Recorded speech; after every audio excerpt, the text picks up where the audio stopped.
ప్రేమ్ బాబు చామంతిని చూస్తూ చాలా సంతోషంగా కాలేజీలో రేపు గ్రాడ్యుయేషన్ ఫంక్షన్ చేస్తురంట చామ్ అని చెప్తూ ఉంటాడు. అప్పుడు అక్కడే రమాదేవి, నిషా కూడా ఉండి చామ్ వైపు కోపంగా చూస్తూ ఉంటారు. తర్వాత ప్రేమ్ బాబు, రేపు కాలేజీలో అందరికంటే ఎక్కువ మార్క్స్ నీకే వచ్చాయి కాబట్టి నీకు ఒక అభినందన సభను కూడా ఏర్పాటు చేస్తారంట చామంతి.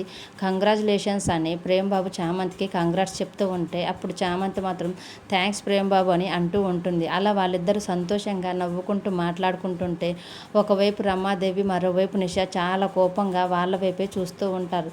తర్వాత నిషా ఈర్ష్యతోటి గుణాకి కాల్ చేసి రేపు దానికి కాలేజీలో అభినందన సభ జరుగుతుందంట, ఆ కాలేజీ ఫెస్టివల్ ఎలాగైనా జరగకుండా ఆపేయాలి అని గుణతో కోపంగా అంటూ ఉంటుంది. అప్పుడు గుణ కూడా అసలు ఆ ఫెస్టివల్ జరగదు అని అంటూ ఉంటాడు. అప్పుడు నిషా మాత్రం ఎలాగనేసరికి గుణ తన ప్లాన్ని మొత్తం నిషాకి చెప్తూ ఉంటాడు. మరి నిజంగానే రేపు కాలేజ్ ఫెస్టివల్లో గ్రాడ్యుయేషన్ గురించి చామంతికి చేస్తున్న అభినందన సభని నిషా, గుణ ప్లాన్ని ప్రేమ్ బాబు, చామంతి ఎలా తిప్పికొట్టున్నారనేది అప్కమింగ్ ఎపిసోడ్లో చూద్దాం. డైలీ సీరియల్ అప్డేట్స్ కోసం ప్లీజ్ మన ఛానల్ని లైక్ చేసి సబ్స్క్రైబ్ చేసుకోండి. Thanks for watching.